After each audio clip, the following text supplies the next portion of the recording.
Hello students, मैं अंजलि पयाल स्वागत करती हूं आपका आईसीटी वर्चुअल क्लासरूम देहरादून से। कैसे हैं आप सब लोग? उम्मीद करती हूं आप सब लोग अच्छे होंगे और अपनी लाइफ में बहुत बेहतर कुछ कर रहे होंगे। आज हम बात कर रहे हैं क्लास 11th की केमिस्ट्री की, और जैसा कि हमारा फर्स्ट चैप्टर चल रहा है some basic concepts of chemistry, यानी रसायन विज्ञान की कुछ मूलभूत अवधारणाओं के बारे में हम लोग यहाँ पर बात कर रहे हैं। सबसे पहले मैटर, जहां से हम केमिस्ट्री को स्टार्ट करते हैं, पदार्थ के बारे में, ठीक है, उसके बारे में पढ़ा था। उसकी क्लासिफिकेशन, पदार्थ को कैसे कैसे वर्गीकृत करेंगे एक भौतिक रूप से, यानी हम उसको देखेंगे उसमें क्या क्या गुण आपको दिखाई दे रहे हैं, तो वो फिजिकल क्लासिफिकेशन के अंतर्गत उसको पढ़ते हैं, ठीक है, जहां पर आपने 3 फिजिकल स्टेट की बात की थी। Okay, then chemical classification. अब पदार्थ को देखेंगे कि उसके अंदर क्या क्या पाया जा रहा है, कंपोजिशन क्या है। या तो शुद्ध होगा, एक ही प्रकार के कण दिखेंगे, या फिर 2 से अधिक प्रकार के कण दिखेंगे। तो यानी शुद्ध पदार्थ हो सकता है, और दूसरा आपका क्या हो सकता है, मिश्रण, जिसको आप अशुद्ध पदार्थ भी कहते हैं, ठीक है ना। तो इस प्रकार से हमने अपने मैटर को क्लासिफाई किया था।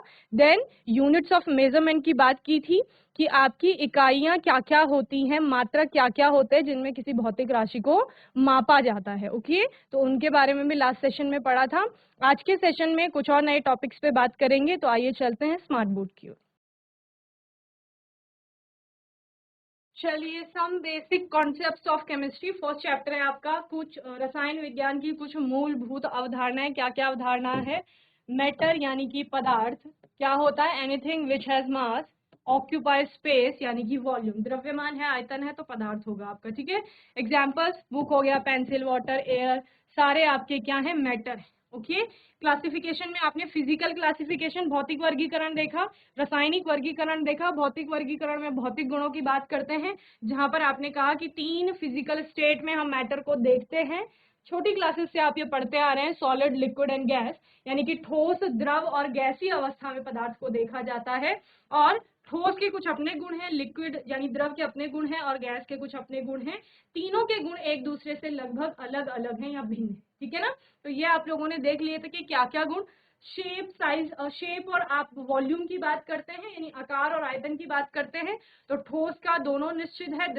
द्रव में आपका आयतन निश्चित है, लेकिन आकार बदल रहा है। जिस भी कंटेनर में डाल रहे हो, जिस भी बर्तन में डाल रहे हो, उसी का आकार ग्रहण कर रहा है। गैस में आप कहते हैं कि दोनों ही अनिश्चित हो जाता है, ठीक है। इंटरमॉलिक्यूलर स्पेस और अट्रैक्शन फोर्स की बात करते हैं, तो अट्रैक्शन फोर्स सॉलिड में सबसे ज्यादा है, लिक्विड्स में आपका कम है, गैसेस में सबसे कम है। स्पेस की बात करेंगे तो जैसा आपको पिक्चर में भी दिख रहा है, कणों के मध्य में जो स्थान है, अंतरा आणविक स्थान भी जिसको कहा जाता है, वो आपका ठोसों में सबसे कम होगा। द्रव में थोड़ा ठोसों की अपेक्षा अधिक होगा, लेकिन गैसों की अपेक्षा कम होगा। वहीं पर गैसों में सबसे अधिक अंतरा आणविक स्थान पाया जाता है, ठीक है ना।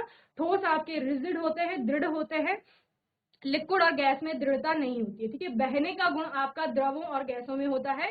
द्रव जैसे पानी है, ऊपर से नीचे की ओर बहेगा, लेकिन गैस आपका कैसे बहती है, सभी डायरेक्शंस में फ्लो करेगी, ठीक है। तो ऐसे ही बहुत सारी प्रॉपर्टीज हम लोग देखते हैं तीनों ही फिजिकल स्टेट में। केमिकल क्लासिफिकेशन, रासायनिक वर्गीकरण, ठीक है, यानी अब हम देख रहे हैं कि पदार्थ में क्या क्या चीजें हैं। अगर कोई पदार्थ हम बोल रहे हैं, जैसे हम पानी की बात करें कि पानी हमारा पदार्थ है, तो पानी हमारा कैसा पदार्थ है, उसके अंदर क्या क्या है, वो शुद्ध कब है, जब उसमें सारे पानी ही पानी के क्या है, कण है, यानी कि अणु होंगे, वाटर के मॉलिक्यूल होंगे, तो वो शुद्ध है। तो इस प्रकार से आप शुद्ध और अशुद्ध 2 पदार्थ बताते हैं, जिसको कि अशुद्ध पदार्थ को आपका मिक्सचर यानी मिश्रण भी कहा जाता है। तो केमिकल क्लासिफिकेशन में 2 तरह से क्लासिफाई करेंगे, एक आपका आएगा प्योर सब्सटेंसेस, शुद्ध पदार्थ, और दूसरा आएगा इम्प्योर सब्सटेंसेस और मिक्सचर जिसे कहा जाता है, यानी अशुद्ध पदार्थ, और या आपका उसको मिश्रण कहा जाता है, ठीक है ना। तो प्योर सब्सटेंस जो एक ही प्रकार के कणों से मिलकर बन रहे हैं, वो कण आपका एटम हो सकता है और मॉलिक्यूल हो सकता है। जब आप एटम की बात करते हैं, जब आप एलिमेंट्स की बात करते हैं, इसको भी फर्दर क्लासिफाई किया जाता है। शुद्ध पदार्थ या तो तत्व होगा या यौगिक होगा, ठीक है ना। तत्व के केस में एटम भी हो सकता है और मॉलिक्यूल भी हो सकता है। जैसे हाइड्रोजन की बात कर रहे हैं, तो हाइड्रोजन का एटम भी होता है, हाइड्रोजन का मॉलिक्यूल भी होता है, तो दोनों ही सेम टाइप के एटम से मिलकर के बन रहे हैं, तो वो एलिमेंट हो गया। कंपाउंड आपका यौगिक, ये सेम टाइप ऑफ मॉलिक्यूल से मिलकर के बना होगा, एक ही प्रकार के अणु होंगे इसमें। जैसे वाटर की बात की, तो वाटर आपका एक कंपाउंड है, H2O, तो इसमें सारे मॉलिक्यूल किसके होंगे, H2O के ही होंगे। ओके, तो तो ये सारा हमने पढ़ लिया था एलिमेंट्स कंपाउंड के बारे में। मिक्सचर किसे कहा जा रहा है? अब एक कण के अतिरिक्त तो दूसरा कण वहां पर कोई आ गया है, जैसे पानी था, पानी में सारे मॉलिक्यूल अणु पानी के ही थे, आपने उसमें नमक डाल दिया, तो अब नमक के भी अणु आ गए हैं वहां पर, समझ रहे हैं? तो दो प्रकार के अब वहां पर कण हो गए हैं। तो कोई भी जहां पर दो या दो से अधिक प्रकार के पदार्थ आपको मिलते हुए दिखेंगे उसको आपका मिश्रण कहा जाता है, यानी कि मिक्सचर कहा जाएगा। मिक्सचर दो तरह से होंगे, एक होमोजीनस मिक्सचर, एक हेटेरोजीनस मिक्सचर। होमोजीनस समांग जिसे कहा जाता है, हेटेरोजीनस विसमांग कहा जाता है। तो समांग का मतलब क्या होता है? समान अंगी मिश्रण, ठीक है। समान अंगी का मतलब क्या होता है? थ्रू आउट द सैंपल आपको कंपोजिशन सेम मिलेगा, या आप किसकी बात करते हैं?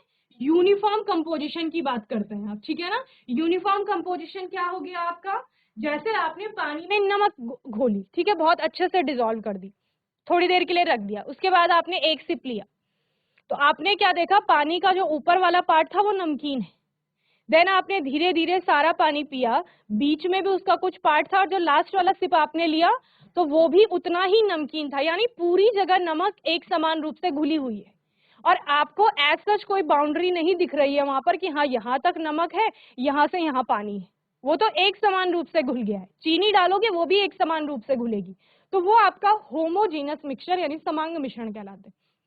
उसी पानी में नमक के अलावा अगर आपने रेत या मिट्टी डाल दी तो आप क्या देखते हैं? बहुत अच्छे से घोलने का प्रयास किया पर नहीं घुलेगी, क्योंकि वो इनसॉल्युबल होता है वाटर के साथ, ठीक है। कुछ समय तक रख दिया, उसके बाद क्या होगा? उसके बाद आप देखते हैं कि रेत आपकी धीरे धीरे नीचे बैठने लगेगी, ठीक है। तले वाले पार्ट में कंसंट्रेशन ज्यादा हो जाएगा, यानी ज्यादा मात्रा में आपको क्या मिलेगी? रेत मिलेगी या मिट्टी मिलेगी। धीरे धीरे आप ऊपर की ओर देखेंगे तो सोल्यूशन में आपका ऊपर को कंसंट्रेशन कम हो जाता है, ऊपर का पानी आपको साफ भी दिखता है, ठीक है ना। तो इस प्रकार से हमने होमोजीनस और हेटेरोजीनस मिक्सचर को पढ़ा था। यूनिट्स और मेजरमेंट में फिजिकल क्वांटिटीज की बात की थी कि भौतिक राशि क्या होगी? समय, समय का मात्रक होता है सेकंड, जिसके लिए सिंबल एस लिया था। मास यानी कि द्रव्यमान, यूनिट हो गए किलोग्राम, सिंबल ऑफ यूनिट क्या है? केजी। लेंथ यानी कि लंबाई, लंबाई के लिए मीटर हमने लिया था। ये सारी एसआई यूनिट है। मैंने आपको क्या बताया था? इंटरनेशनल सिस्टम में जब आप इनको देखते हैं। इसके अलावा तो आप कहोगे लेंथ तो मैम हम जब आपका लाइन सेगमेंट खींच रहे हैं, एक रेखा खंड बना रहे हैं, तो हम सेंटीमीटर में भी ले रहे हैं, इंचेस में भी ले रहे हैं। इसके अलावा जब हम रोड की लंबाई नाप रहे हैं, वो भी तो एक लंबाई है, लेंथ है ना, तो हम किलोमीटर की बात कर रहे हैं। तो आपने सिर्फ मीटर क्यों लिखा है? क्यों? क्योंकि हम यहाँ पर एसआई सिस्टम की बात कर रहे हैं, ठीक है, जो आपका एम्प्लॉयड है through out the world, international level पे जिसको हम पढ़ रहे हैं, ठीक है ना। तो यहाँ पर लेंथ के लिए मीटर, जिसका मात्रक आपका मीटर है लेंथ का, और सिंबल क्या हो गया? स्मॉल है। टेम्परेचर के लिए केल्विन, के। इलेक्ट्रिक करंट आपका एम्पियर है, ए। विद्युत धारा जिसे कहा जाता है। ल्यूमिनस इंटेंसिटी दैट मीन्स ज्योति तीव्रता इसे कहा जाता है, कैंडला इसका मात्रक होगा, सीडी। अमाउंट ऑफ सब्सटेंस, पदार्थ की मात्रा कितनी है, वो आप किस में बताते हैं? मोल में, सिंबल हो जाएगा MOL, ठीक है ना। तो ये सारा हमने लास्ट सेशन में पढ़ा था। देन आप हमें बताएंगे कि 1 मीटर क्या होता है, 1 किलोग्राम कितना होगा, 1 सेकंड का मतलब क्या है, 1 केल्विन कितना होता है, ठीक है। तो इन सब की डेफिनेशन भी हमने लास्ट सेशन में देखी थी। 1 एम्पियर क्या है, 1 कैंडेला क्या होगा, और 1 मोल कितना होता है, ठीक है। ये सब लास्ट सेशन में पढ़ा था। जिन्होंने अटेंड नहीं किया, एलएमएस में जाकर प्रीवियस लेक्चर देखिए, आपको सारा समझ आ जाएगा, ठीक है ना। आज के सेशन में बात करते हैं कुछ और राशियों की, जैसे मास और वेट क्या होता है। मैम आप बार बार बात करते हो कि मैटर में मास होता है, द्रव्यमान होता है, फिर आप भार की भी बात करते हो कहीं कहीं, तो मास और आपका वेट में, यानी एक हो गया द्रव्यमान, मास का मतलब क्या है आपका? द्रव्यमान, ओके, और वेट का मतलब क्या है? भार। क्लियर? द्रव्यमान और भार। तो मास आपका क्या है? Mass of a substance is the amount of matter present in it, ठीक है। क्या कहा जा रहा है बच्चे? किसी भी पदार्थ, जो भी पदार्थ है, उसका द्रव्यमान क्या है? उसमें जितना मैटर वहां पर उपस्थित है उसकी मात्रा ही क्या है? उसका द्रव्यमान है। समझ रहे हैं क्या कहा गया मैंने? क्या कहा मैंने कि कोई भी पदार्थ है, किसी पदार्थ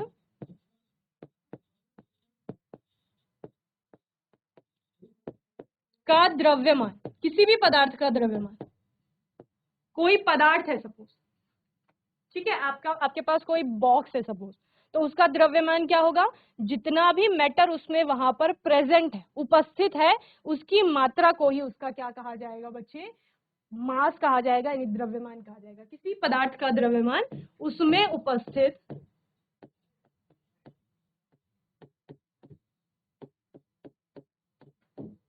द्रव्य और द्रव में कंफ्यूज नहीं होना है। एक द्रव होता है लिक्विड, वो फिजिकल स्टेट है मैटर की। एक द्रव्य होता है जिसमें आधा व लगता है, दैट मीन्स मैटर यानी कि पदार्थ, ठीक है। तो दोनों अलग अलग है। उपस्थित द्रव्य की मात्रा, यानी इसको आप यहाँ पर पदार्थ भी लिख सकते हैं, पदार्थ की मात्रा है, ठीक है, क्लियर। तो ये आपका द्रव्यमान हो गया। The mass of a substance is constant, ठीक है ना। मैं कह रही हूं ये कोई ब्लॉक है, लकड़ी का है, ठीक है, इसका मास m इज इक्वल टू ए है सपोज, ठीक है, इसका द्रव्यमान a है, तो इसका द्रव्यमान फिक्स रहेगा, a ही रहेगा। मास क्या है इसका? कांस्टेंट है। द्रव्यमान निश्चित है या आपका स्थिर है, ओके। तो ये a ही रहेगा, ओके। इसके अलावा गुरुत्वीय बल से इस पर कोई फर्क नहीं पड़ता। गुरुत्वीय बल लगता है, गुरुत्वाकर्षण बल लगता है, हर एक ऑब्जेक्ट के बीच में गुरुत्वाकर्षण बल लग रहा है। जनरली हम अर्थ का यहाँ पर संदर्भ लेते हैं कि धरती सारी वस्तुओं को अपनी ओर खींच रही है, तो गुरुत्वाकर्षण का बल लगा रही है। तो उस गुरुत्व बल का यहाँ पर ज्यादा फर्क नहीं पड़ रहा है या फर्क नहीं पड़ रहा है, इसीलिए आपका द्रव्यमान क्या है यहाँ पर? स्थिर है। The mass of a substance can be determine accurately in the laboratory by using an analytical balance. SI unit of mass is kilogram, ठीक है ना। तो यहाँ पर एक आपका लेबोरेटरी में एनालिटिकल बैलेंस होता है, उससे आप किसी भी चीज का मास एक्यूरेटली नाप सकते हैं। और मास की यूनिट क्या है? SI यूनिट किलोग्राम, जैसे आपने पहले देखी थी, जिसके लिए आप kg सिंबल लगा रहे थे, क्लियर है। अब वेट क्या है, द्रव्यमान क्या है? It is the force exerted by gravity on an object. Weight of a substance may vary from one place to another due to change in gravity. ठीक है ना। आपने फिजिक्स में भी पढ़ा होगा कि किसी वस्तु का भार अर्थ पर इतना है, मून पर ले जाने पर उसके भार में कितना अफेक्ट आया, ग्रेविटेशन में पढ़ते हैं आप लोग, ठीक है। तो वो किसके कारण हो रहा है? वो गुरुत्वाकर्षण के बल के बदलने के कारण हो रहा है। क्या कहा जा रहा है? Due to change in gravity. Gravity में जितना चेंज आएगा उसके कारण आपका वेट भी क्या होगा? अफेक्ट होगा, और वेट आपका बदल जाएगा। समझ रहे हैं। तो इस प्रकार से क्या कहा जा रहा है? It is the force exerted by gravity on an object. ये क्या है? एक बल है जो आपका किसी भी वस्तु पर, किस गुरुत्वीय बल जो लग रहा है उसके कारण हम इसको क्या करते हैं, उसके आधार पर हम क्या करते हैं, इसको समझाते हैं, ठीक है ना। एंड यानी कि हमने मास में क्या बोला? ग्रेविटी का कोई वहां पर अफेक्ट नहीं पड़ रहा है, यहाँ पर आपका ग्रेविटी का अफेक्ट पड़ेगा, ओके। तो किसी भी चीज का भार कैसे लेते थे आप? mg में बोलते थे ना। m क्या हो जाता था? मास, और g उस पर लगने वाला गुरुत्वीय बल। देन आपका नेक्स्ट है बच्चे यहाँ पर वॉल्यूम, ठीक है। वॉल्यूम, आयतन क्या होता है? किसी भी चीज का आयतन क्या होता है? आयतन का मतलब क्या होता है, बताओ कोई। वॉल्यूम आपका क्या होता है? घेरा गया स्थान बेसिकली, ठीक है। कोई ऑब्जेक्ट है, जैसे आपकी नोटबुक है, ये आपकी टेबल है सपोज, इसमें आपने नोटबुक रखी इतनी, इस नोटबुक ने कितना स्पेस वहां पर कवर किया है?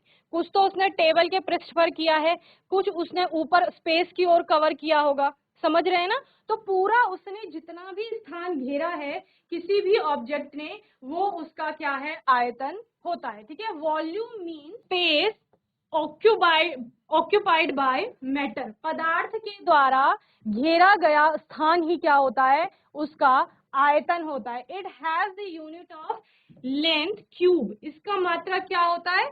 लेंथ क्यूब होता है। आपको याद होगा जब आप किसी का भी आयतन निकालते थे मैथ्स में, तो आप क्या करते थे, मीटर क्यूब, सेंटीमीटर क्यूब ऐसे करते थे।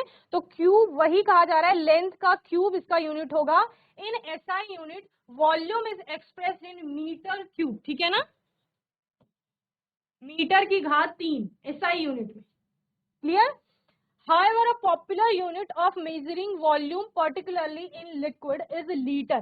लेकिन जब हम द्रवों की बात करते हैं तो द्रवों में आपका आयतन का मात्रा क्या हो जाता है, लीटर हो जाता है। वहां हम आयतन किस में एक्सप्रेस करते हैं, लीटर में एक्सप्रेस करते हैं, ठीक है। But it is not in SI unit, ठीक है, लेकिन लीटर आपका एसआई यूनिट नहीं है, समझ रहे हैं। Mathematically 1 litre is equal to कितना हो जाएगा, 1000 millilitre is equal to 1000 centimetre cube. Okay, volume of liquids can be measured by different devices like burette, pipette, cylinder, measuring flask etcetera. All of them have been calibrated. Okay, इसका मतलब क्या है, किसी भी चीज का लिक्विड, कोई भी लिक्विड है आपका, जैसे दूध वाला दूध देने आता है ना, तो उनके हाथ पे क्या होता है, एक लीटर होता है। लीटर उसको आप बेसिकली बोलते हैं, पैमाना होता है एक, जिसमें वो माप करके दूध देते हैं। अब लेबोरेटरी में ऐसी क्या क्या चीजें हैं, ब्यूरेट आपका हो सकती है, पिपेट हो सकती है, ये सारे आपके जो इक्विपमेंट्स हैं ये आपको लेबोरेटरी में देखने को मिलेंगे। सिलिंडर्स होते हैं, मीजरिंग सिलिंडर या मीजरिंग फ्लास्क होते हैं, ठीक है। तो ये सारे जितने भी इनमें पैमाने बने होते हैं, 1 ml, 2 ml, 5 ml, कोई 10 ml का होगा, कोई 100 ml का होगा, कोई 250 का होगा, कोई 500 का होगा, कोई 1000 ml का होगा, 2000 ml के होंगे, 5000 ml के होंगे। तो इस तरह अलग अलग आपके ग्लासवेयर्स या ऑपरेटर्स होते हैं जिनसे आप लिक्विड्स को क्या करते हैं, मेजर करते हैं। ओके, तो ये हमने यहाँ पर मास एंड वेट को समझा, वॉल्यूम के बारे में बात की। नेक्स्ट है आपका टेम्परेचर यानी तापमान। तापमान को हम अलग अलग तरह से मापते हैं, ठीक है ना। अब डिग्री सेल्सियस में भी टेम्परेचर की बात करते हैं, केल्विन में भी बात करते हैं, फ़ारेनहाइट में भी बात करते हैं। तो तापमान, there are 3 scales in which temperature can be measured. These are known as Celsius scale, degree C, Fahrenheit scale, degree F, and Kelvin scale K. Okay, हम तीन स्केल में तापमान को मापते हैं, यानी मापने के हमारे पास 3 पैमाने हैं। कौन कौन से, सेल्सियस है, फ़ारेनहाइट है और केल्विन है। Clear? Thermometers with Celsius scale are calibrated from 0 degree Celsius to 100 degree Celsius, ठीक है। थर्मामीटर जो आपका होता है डिग्री सेल्सियस वाला, सेल्सियस स्केल, उसमें देखना वो 0 डिग्री सेल्सियस से 100 डिग्री सेल्सियस उसमें आपको देखने को मिलेगा। फ़ारेनहाइट स्केल में आपका क्या होता है बच्चे, यहाँ पर 32 डिग्री फ़ारेनहाइट से 212 डिग्री फ़ारेनहाइट का आपको स्केल मिलेगा। यानी सबसे लोअर जो आपका स्केल होगा, ठीक है, 0 से आप शुरू कर रहे थे डिग्री सेल्सियस में, ये आपका अगर डिग्री सेल्सियस का थर्मामीटर है, मैं इसको थर्मामीटर मान रही हूँ, ठीक है ना। तो यहाँ पर 0 डिग्री से हम स्टार्ट करेंगे और मैक्सिमम कितना, 100 डिग्री सेल्सियस, ठीक है। इसके अलावा बहुत सारे आपके थर्मोमीटर बनते हैं। देन अगर हम डिग्री एफ की बात करें, फ़ारेनहाइट, तो ये कहां से शुरू हो रहा है, 32 डिग्री फ़ारेनहाइट से 212 degree Fahrenheit. Okay, then kelvin scale में आपका टेम्परेचर को मापा जाता है, जहां पर आप 373 तक केल्विन स्केल को देखते हैं। Okay, kelvin scale of temperature is SI scale, ये हमने पढ़ लिया था। तापमान का एसआई मात्रा क्या होता है, केल्विन होता है। And is very common these days. Temperature on this scale is shown by the sign K. The temperature on 2 scales are related to each other by the relationship, ठीक है। अगर हम डिग्री सेल्सियस और Fahrenheit की बात कर रहे हैं तो दोनों में एक संबंध आता है, समझ रहे हैं। अगर हम केल्विन स्केल और डिग्री सेल्सियस की बात कर रहे हैं तो उन दोनों में भी एक स्केल आता है, एक रिलेशनशिप आता है, ठीक है। यानी आप फ़ारेनहाइट को डिग्री सेल्सियस में कन्वर्ट कर सकते हैं और केल्विन को भी डिग्री सेल्सियस में कन्वर्ट कर सकते हैं, एंड वाइस वर्सा, ठीक है। यानी उन दोनों को वापस आप क्या कर सकते हैं, केल्विन और फ़ारेनहाइट में भी कन्वर्ट कर सकते हैं। तो कन्वर्ट करने का फॉर्मूला यहाँ पर दिया गया है। अगर आपको डिग्री सेल्सियस का टेम्परेचर दिया गया है, ठीक है, क्या कहा मैंने, अगर आपको डिग्री सेल्सियस का टेम्परेचर दिया गया है उसको फ़ारेनहाइट में कन्वर्ट करना है। ओके,